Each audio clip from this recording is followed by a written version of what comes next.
अस्सलाम वालेकुम to everyone, hope you are fine and feeling well. आप देख रहे हैं मेरी कामयाबी चैनल, जहां पर हम आपको मिलाते हैं उन लोगों से जो मेहनत, लगन और जोर जज्बे के साथ अपनी कामयाबी की मंजिल तय कर रहे हैं। आज हमारा इंटरव्यू जिन शख्सियत के साथ है वो बहुत ही मल्टी टैलेंटेड हैं, एंटरप्रेन्योर हैं, टेक्नोलॉजिस्ट हैं एंड एआई एक्सपर्ट हैं। जानना चाहेंगे कि उनका सफ़र किस तरह स्टार्ट हुआ, क्या स्ट्रगल उन्होंने फेस की। So let's start the interview.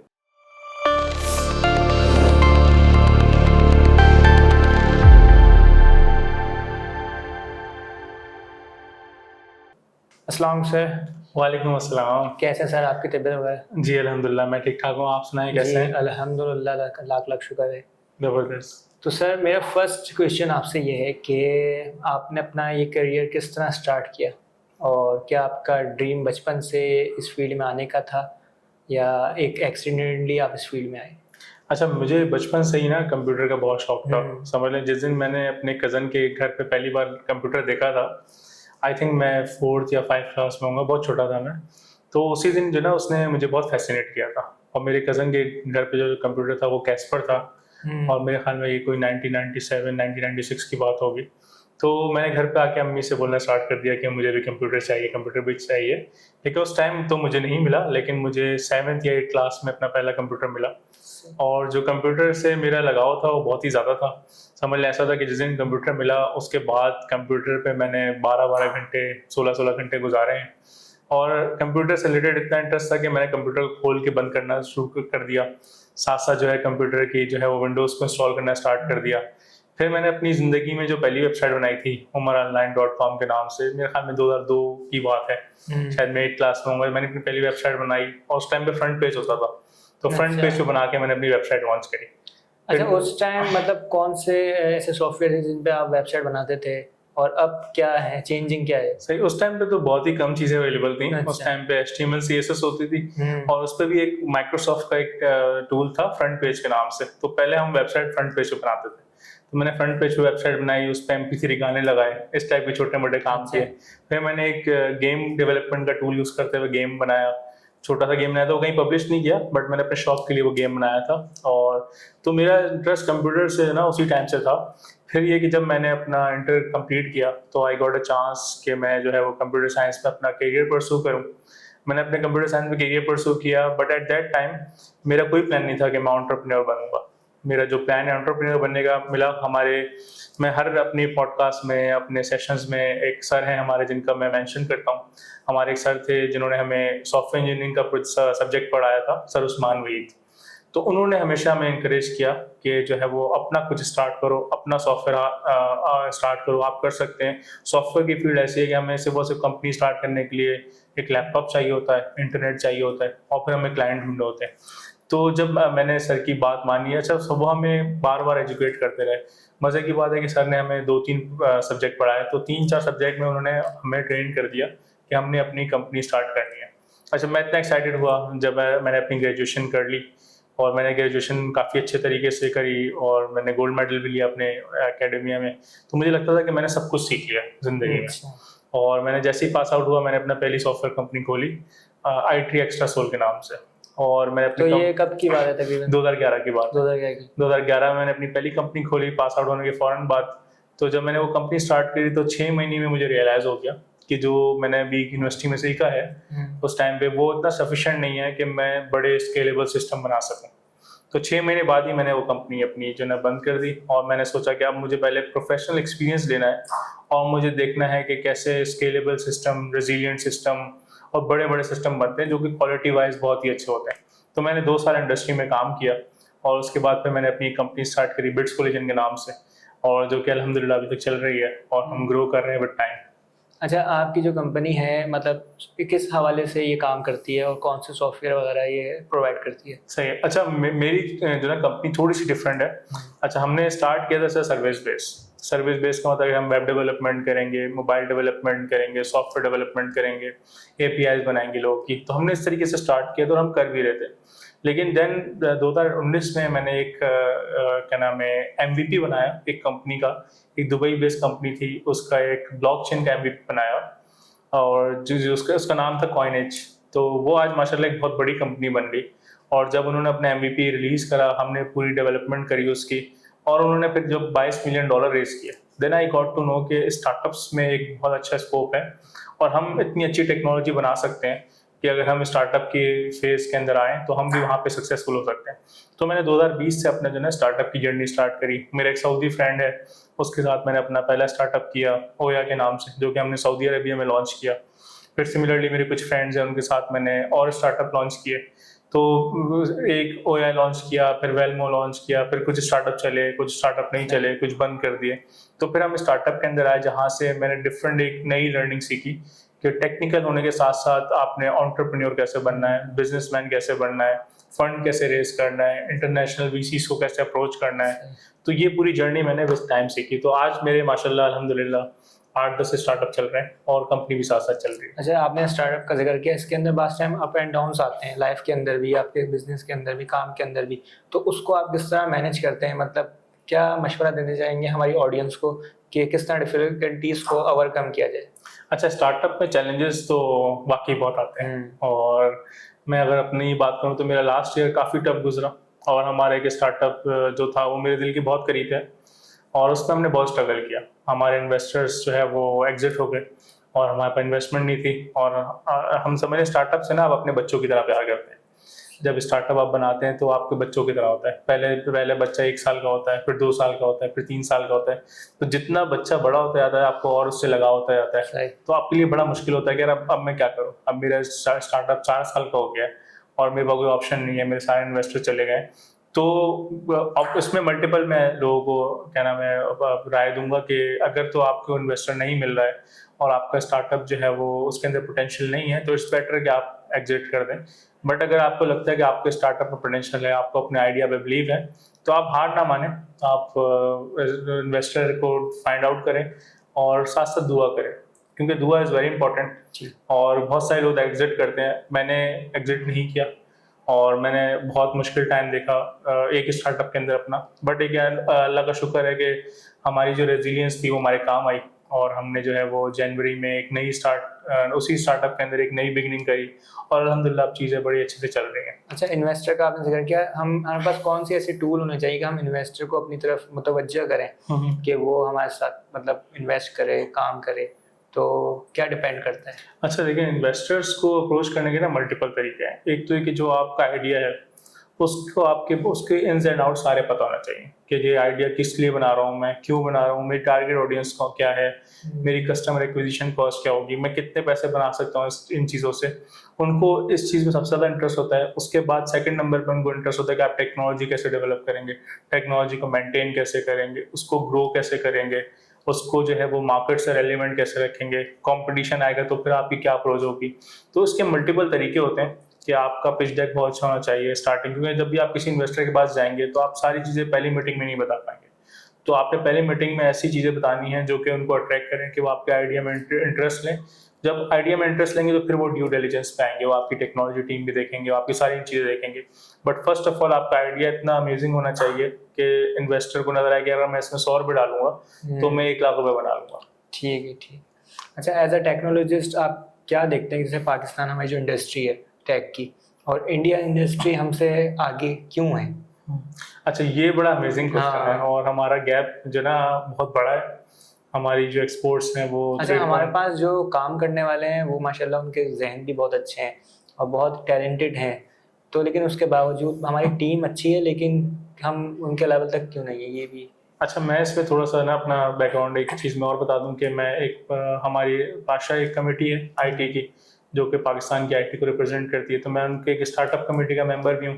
और पाशा के प्लेटफॉर्म से हमारी कोशिश ये है कि हम अपनी आईटी एक्सपोर्ट्स को बढ़ा सकें। अभी हमारी आईटी एक्सपोर्ट, मुझे एग्जैक्ट नंबर याद नहीं है क्या है, बट 3.8 के अराउंड या 3.5 के अराउंड चल रही है। सिमिलरली इंडिया की जो एक्सपोर्ट है वो मोर देन $100 बिलियन है। तो हमारा गैप बहुत, मतलब वो हमसे 97% आगे हैं और तो उनकी पॉपुलेशन हमसे 97% आगे नहीं है। उनकी पॉपुलेशन हमसे 5x 6x है, 1.5 अरब लोग हैं वो, हम भी 25 करोड़ लोग हैं, लेकिन जो उनकी आईटी एक्सपोर्ट है वो बहुत ज़्यादा है।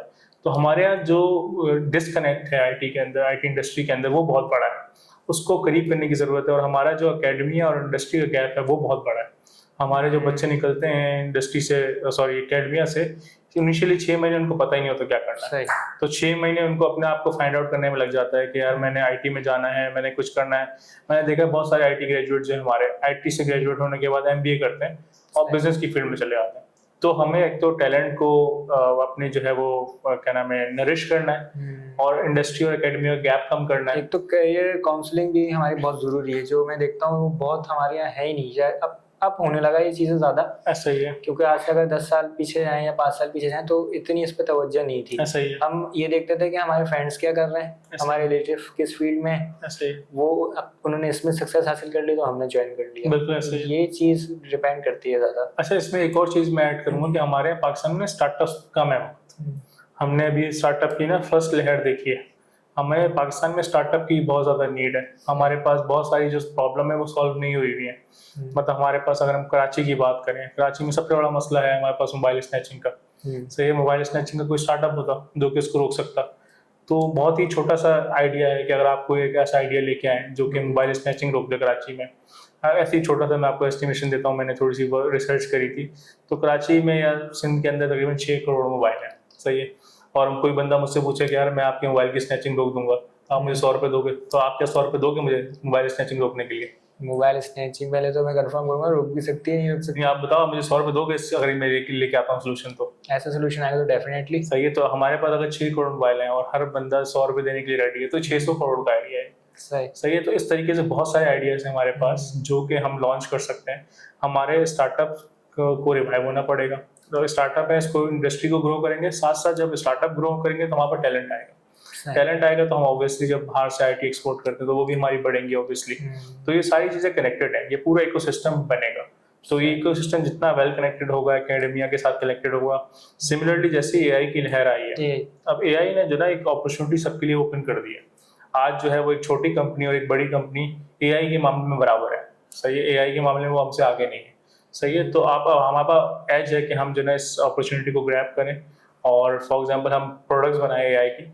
जरूरी नहीं है कि हम जो है टेक्नोलॉजी को बाहर से ड्रॉप करें, हम अपनी एआई के प्रोडक्ट्स बनाएं और हम बाहर एक्सपोर्ट करें।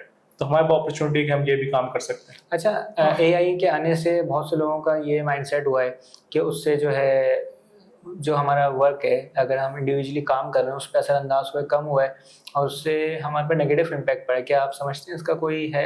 अच्छा, मैं इसका बिल्कुल अपोजिट बिलीवर हूँ। अच्छा, तो मुझे लगता है कि एआई आई है उससे हमारी फायदा ही हुआ है। प्रोडक्टिविटी बढ़ाने के लिए, सही, हमारे लेवल को अपग्रेड करने के लिए। अभी हम एक लेवल पे हैं, सही है, वो लेवल हमारा एआई के थ्रू ही अपग्रेड हो सकता है। क्योंकि हमारे पास जो नॉलेज हमें पहले याद रखनी पड़ती थी, अब हमें उसको याद करने की जरूरत नहीं है। हमें मुझे वन क्लिक पे मुझे वो चीज मिल जाएगी। फॉर एग्जांपल मुझे हिस्ट्री की कोई भी बुक की इंफॉर्मेशन याद रखने की जरूरत नहीं है, वो मेरे माइंड में जो है वो एक एक्स्ट्रा स्पेस घेरी हुई है। तो मैं उसको डिलीट करूं जब मुझे चाहिए होगी, मैं वन क्लिक पे उसको ले सकता हूं। अच्छा, एज अ एआई एक्सपर्ट मैं आपसे पूछना चाहता हूं कि हम जो कुछ चीज सर्च करते हैं, मैं खुद फर्स्ट टाइम एआई यूज करता हूं, तो मैंने ये देखा कुछ चीजें वो हमें मिस इन्फॉर्मेशन भी देता है, कुछ गलत भी देता है। तो वो क्या है सिनेरियो जैसा? अच्छा, इसमें ना एआई के अंदर जो है स्पेशली जनरेटिव एआई के अंदर एक कॉन्सेप्ट होता है हेलुसिनेशन का। तो आपका मॉडल हेलुसिनेट करना शुरू कर देता है। अब होता है कि गलत इन्फॉर्मेशन कब देता है वो आपको, जब आप उसको प्रॉपर प्रॉम्प्ट नहीं देते। क्योंकि एआई जो है वो बहुत बड़े मैसिव अमाउंट ऑफ डेटा पे ट्रेन हुआ है। सही, वहाँ पे बहुत सारी चीजें डेटा के अंदर कॉन्फ्लिक्ट भी करती हैं। सही, कॉन्फ्लिक्ट ऐसे ही कॉन्फ्लिक्ट करते हैं। तो आपने स्पेसिफाई करना होता है अपनी प्रॉम्प्ट को, इतना जो है वो स्पेसिफाई करना होता है कि वो आपको उससे रिलेटेड ही आंसर दे। तो अपनी प्रॉम्प्ट को स्पेसिफाई कर देंगे। फॉर एग्जाम्पल आपने जो है वो एक छोटी सी कीवर्ड सर्च करा, वो मेडिकल फील्ड में भी आता है, वो लॉ की फील्ड में भी आता है, वो 3 फील्ड में और आता है। तो फिर वहाँ पे एआई कंफ्यूज हो जाता है कि उसको क्या आंसर करना है। फॉर एग्जांपल आपने एक कीवर्ड लॉ से स्पेसिफिक पूछना, तो आप उसको पहले स्पेसिफाई कर दें, उसका रोल डिफाइन कर दें कि भाई you act as a lawyer और आपके पास ये एक्सपीरियंस, आपने ये बुक्स पढ़ी हो, फिर वो आपको बहुत रेलिवेंट आंसर करके देगा। इसी तरीके से होता है कि जब हम एक कन्वर्सेशन लंबी कर देते हैं एआई के अंदर, हमारी चैट लंबी हो जाती है, चैट जीपीटी के अंदर ही बात कर लें, तो एआई जो है वो अपने स्टार्टिंग का जो ना कॉन्टेक्स्ट भूलना शुरू कर देता है। तो हमें उसको कॉन्टेक्स्ट रिमाइंड करने की जरूरत होती है कि हम उसको कॉन्टेक्स्ट रिमाइंड कराएं ताकि वो हमें प्रॉपर आंसर दें। तो ये भी एक पूरी साइंस है कि हमने जैसे प्रॉम्प्ट इंजीनियरिंग आई थी, अब कॉन्टेक्स्ट इंजीनियरिंग आ गई। तो आपने कॉन्टेक्स्ट इंजीनियरिंग सीखनी है ताकि वो बहुत ज्यादा जो ना आपको रेलिवेंट आंसर दे, एक्यूरेट आंसर दे, फैक्चुअल आंसर दे। तो फिर वो एआई को समझ ले एक बच्चा है, जिस तरीके से आप उसको इंस्ट्रक्शन देंगे उस तरीके से काम करेगा। तो ये करने की जरूरत है। अच्छा, एआई ये किस सॉफ्टवेयर सिस्टम पे चलता है इसके बारे में बताएं, मतलब किस सॉफ्टवेयर सिस्टम में हाँ, चलता है? क्या मतलब क्या इसकी बेस है? मतलब हर सिस्टम का एक सॉफ्टवेयर है, हाँ। एक वेबसाइट है, जैसे हमारे पास क्रोम है और बहुत से ब्राउजर सही है, हैं। ठीक तो एआई जो ये टूल है, ये किन सॉफ्टवेयर पे काम करता है? अच्छा, किनको एआई support- एआई के ना, एआई के एल्गोरिदम्स हैं, सही है, Algorithm। मल्टीपल एल्गोरिदम्स हैं। सही। जैसे हम जनरेटिव एआई की बात करें तो उसके एल्गोरिदम्स हैं, उसकी की पूरी फाउंडेशन ट्रांसफार्मर के ऊपर खड़ी हुई है, सही है। अच्छा। और ट्रांसफार्मर को रन करने के लिए बैकएंड पे जीपीयूज चाहिए होते हैं, सही है, जो हमारे ग्राफिक कार्ड्स चाहिए होते हैं, वो चाहिए होते हैं, जो बड़े बड़े ग्राफिक कार्ड्स अवेलेबल है मार्केट में, वो चाहिए होते हैं। मैं छोटी सी एग्जांपल देता हूँ ताकि ऑडियंस भी रिलेट कर सके, आपको भी समझ आए कि फॉर एग्जांपल ओपन एआई का एक ओपन सोर्स मॉडल है, मतलब चैट जीपीटी का एक ओपन सोर्स मॉडल है, जो कि छोटा मॉडल है, उसको हम कहते हैं 20 बिलियन पैरामीटर का मॉडल है। अच्छा, वो मॉडल ऐसा है कि अगर आप एक छोटा ग्राफिक कार्ड ले लें, सही है, तो उसको आप अपनी लोकल मशीन पे भी रन कर सकते हैं, मतलब अपने लैपटॉप पे भी चला सकते हैं अगर आपने ग्राफिक कार्ड ले लिया है। इस तरीके से उनका एक और ओपन सोर्स मॉडल है जो कि 120 बिलियन पैरामीटर का मॉडल है, उसके लिए आपको मल्टीपल जीपीयूज चाहिए। फॉर एग्जांपल एनवीडिया का एक मॉडल आता है, मॉडल क्या नाम है, जीपीयू 800 के नाम से, तो आपको 800 चाहिए होगा ये इतना बड़ा मॉडल रन करने के लिए। तो इसके लिए बेसिकली जो है वो चलते कैसे हैं, वो चलते हैं क्या नाम है आपका, हार्डवेयर के ऊपर, कंप्यूटर हार्डवेयर के ऊपर, with the help of GPU. तो हमें जीपीयू चाहिए होते हैं रन के। जैसे आपको मैं छोटी एग्जांपल और देता हूँ ताकि हमारी ऑडियंस भी रिलेट कर सके। तो हमारे जो हैवी गेम्स होते थे, तो गेम्स को चलाने के लिए ग्राफिक कार्ड चाहिए होता है, इतना बड़ा इंपॉर्टेंट पॉइंट है। अच्छा, अब इसमें 2-3 चीजें और आ रही हैं जो कि बड़ी इंपॉर्टेंट है, ये अभी लोग इसके बारे में पढ़ नहीं रहे, क्योंकि मैं पढ़ रहा हूँ तो मैं बता भी देता हूँ।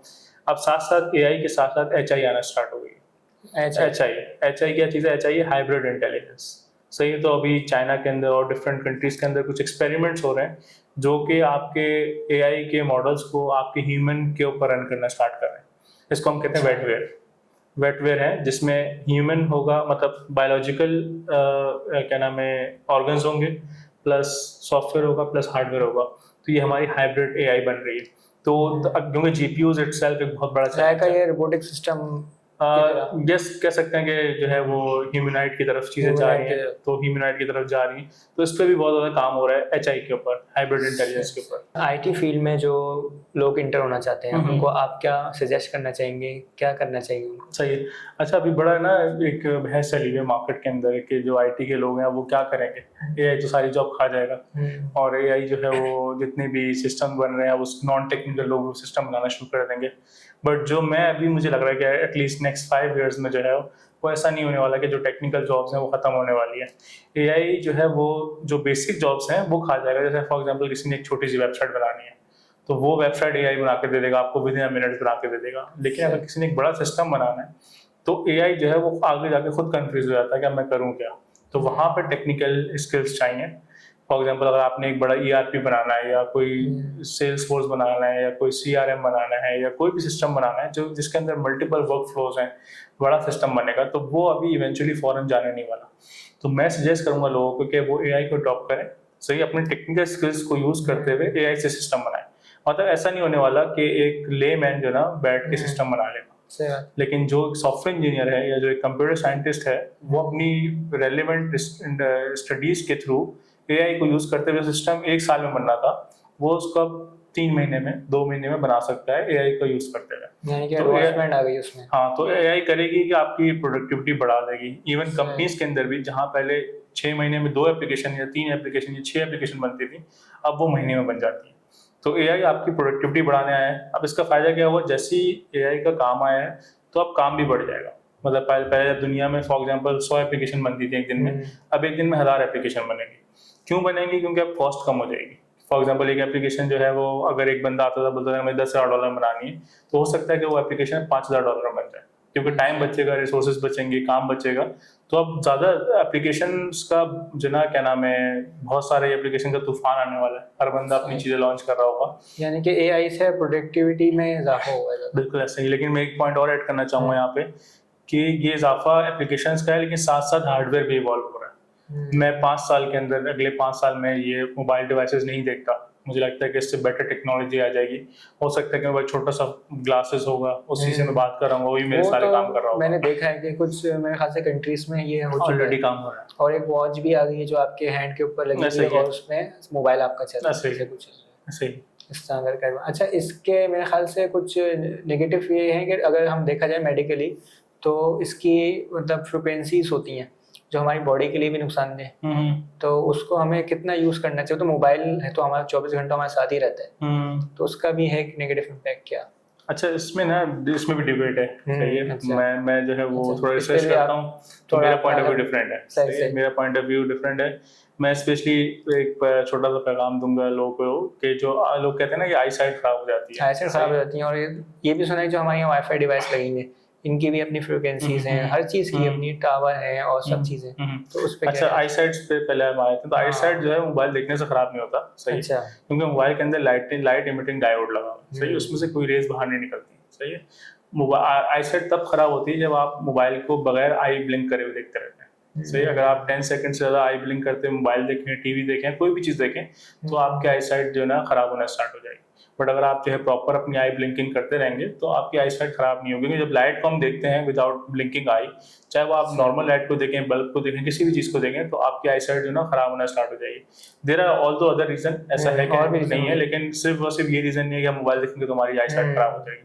सिमिलरली जो सिग्नल्स हैं या फ्रिक्वेंसीज हैं, अभी तक ह्यूमंस पर उनका इतना इफेक्ट नहीं है, लेकिन जो हमारे इकोसिस्टम है, हमारे इकोसिस्टम बहुत फर्क पड़ा है। अगर हम देखें तो हम लोग बड़े हो रहे तो हम चिड़िया देखते थे, हमें चिड़िया बहुत नजर आती थी, लेकिन अब चिड़ियाएं नजर नहीं आती, क्योंकि चिड़ियाओं को जो है सिग्नल जो है बहुत ज्यादा डिस्ट्रैक्ट करते हैं, क्योंकि उनका पूरा सिस्टम जो है वो वेवलेंथ्स के ऊपर, फ्रिक्वेंसीज के ऊपर चलता है। तो वहाँ पे बड़ा इफेक्ट हो रहा है कि हमारे इकोसिस्टम पे बहुत इफेक्ट पड़ रहा है। बट अभी कुछ टावर्स हैं जो कि स्पेसिफिकली जगहों पे होते, तो वहाँ से मैंने उस पर इतनी रिसर्च नहीं करी है, बट आई हर्ड कि कुछ ऐसी फ्रिक्वेंसीज निकलती हैं which are causing cancers and everything. But मेरी उस पर कोई ऐसी रिसर्च नहीं है कि मैं आपको एग्जैक्ट आंसर बता सकूं उसके ऊपर।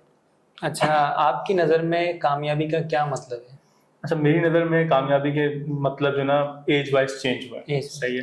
तो पहले होता था कि एक चीज़ हासिल करनी वही कामयाबी। ये एक वो स्टोरी थी ना, 7 एजेस ऑफ मैन। हो सकता है, बिल्कुल ऐसा ही है। 7 एजेस ऑफ। तो अब मेरी नज़र में कामयाबी is the name of enjoying the journey. कि अगर आप अपनी जर्नी एंजॉय कर रहे हैं तो वो आपके लिए कामयाबी है। क्योंकि हो सकता है कि आप एक मकाम पे पहुंचो जो आपको चीज़ हासिल करनी थी, जब आप वहाँ पहुंचोगे ना आपको उसकी कदर नहीं होगी, आपको एक नई चीज़ की तलाश में लग जाओगे। अच्छा, हमारी जो ऑडियंस है और हमारे जो लोग हैं वो सिर्फ समझते हैं कि कामयाबी हासिल करना कि बहुत सारा पैसा हो, इसको कामयाबी का मतलब समझते हैं। देखिए, कामयाबी कुछ हासिल लोग शोहरत को समझते हैं, ये मेरी कामयाबी हासिल करना मेरी नज़र में जो है वो ना तो पैसा है ना ही शोहरत है। कामयाबी हासिल करना कि आपने कितने लोगों के साथ अच्छा किया अपनी जर्नी के अंदर। सही है। और कितने लोग आपको आपके जाने के बाद याद रखें। सही है। या कितने लोग बोलें कि यार ये इंसान अच्छा था। सही है। पैसा तो बहुत सारे लोगों के पास होता है, लेकिन पैसे से ज़्यादा इम्पैक्ट की बात होती है। दुनिया में वो लोग ज़्यादा याद रखे जाते हैं जिनके इम्पैक्ट बड़े क्रिएट हुए। अगर आप एक अच्छा बड़ा इम्पैक्ट क्रिएट करेंगे तो वो मेरी नज़र में ज़्यादा कामयाबी आपके लिए, कि आप कितने लोगों से अच्छे से बात करते हैं, कितने लोगों से आप मुस्कुरा के बात करते हैं। तो वो मेरे ख्याल में पैसा हमने बना दिया एक मेजरमेंट कामयाबी का। हो सकता है कि अगर पैसा हो और मैं मर जाऊं लेकिन मेरे पीछे कोई ऐसे अमाल ही नहीं है कि मेरी जो है वो आखिरत संवरे, तो वो पैसा मेरे लिए किसी काम का नहीं। मैंने पैसा यहीं छोड़ के जाना है। तो हमने अपनी जिंदगी के साथ साथ आखिरत बनाने पे भी फोकस करना है। मटेरियलिस्टिक लाइफ बिल्कुल ऐसे ही है। बिल्कुल ऐसी कामयाबी मेरी नज़र में ये है कि अगर आपके जो है वो हाथ पांव सलामत हैं, आपके माँ बाप खुश हैं आपसे, आपके बीवी बच्चे आपसे खुश हैं, सही है, चाहे आपके पास पैसा कम भी है, तो आप एक कामयाब इंसान हैं। ज़रूरी नहीं है कि आपके पास बहुत सारा पैसा हो तो ये आप कामयाब हैं। ये हमने पैरामीटर्स बना दिए, हमने अपनी ज़िंदगी में लग्जरी डाल के ज़िंदगी को मुश्किल कर दिया। ज़िंदगी इतनी मुश्किल नहीं है। कामयाब होना ज़रूरी नहीं कि पैसा ही हो तो आपका कामयाब है।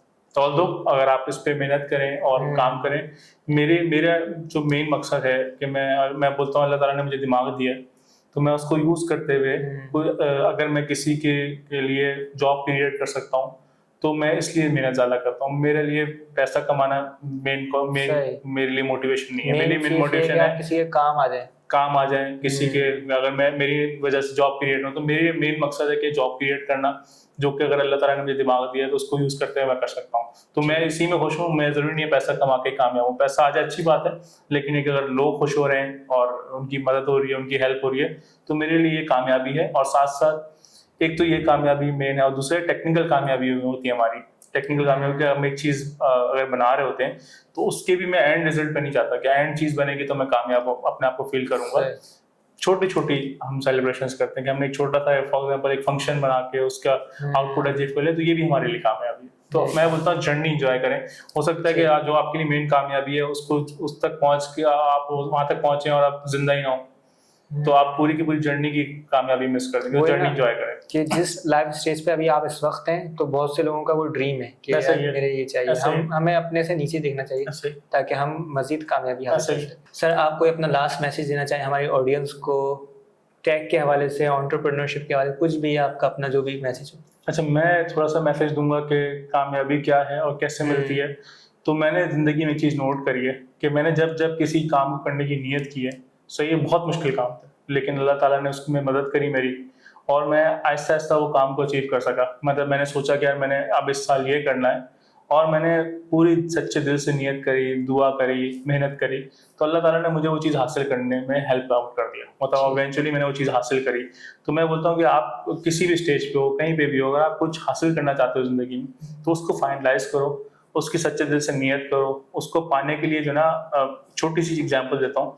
कहते हैं कि हम जो ना, अगर हमें कोई गोल अचीव करना हो, तो अगर हम उस गोल को अचीव करने के लिए लिख लेना, तो हम वो गोल जो है अपना 50% अचीव कर लेते हैं, सही। और अगर हम उस गोल को अचीव करने के लिए स्ट्रेटेजी बना लें, तो वो गोल हम 90% अचीव कर लेते हैं, सही। अब 10% हमारी एग्जीक्यूशन होती है कि हमने अगर अपनी एग्जीक्यूशन प्लान आउट कर ली तो हम 100% अपना गोल अचीव कर लेते हैं। तो ये मेरा छोटा सा मैसेज है कि आपकी ज़िंदगी में कोई भी एम है, कुछ भी है, तो आप उसको लिखें पेपर में, वो आपका अचीव हो जाएगा। उसको आप लिखने के बाद उसके लिए स्ट्रेटेजी डिफाइन करें कि मैंने कौन कौन से स्टेप लेने हैं, स्टेप 1 2 3 4 5, और जब आप वो स्टेप लिख लें तो उसको एग्जीक्यूट करेंगे, इंशाल्लाह अल्लाह ताला आपको कामयाबी देंगे।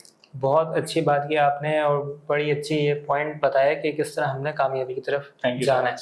थैंक यू सर, आपका बहुत बहुत शुक्रिया कि आपने Thank you. अपना कीमती वक्त हमारे शो के लिए दिया, मेरी कामयाबी चैनल के लिए। It's highly honour for me thank you too so much. Meet with you. Thank you so much. तो नाज़रीन, आपसे मिलते हैं फिर किसी नए एपिसोड में, एक नए मेहमान के साथ, एक नई सक्सेस स्टोरी के साथ। तब तक के लिए अल्लाह हाफिज़।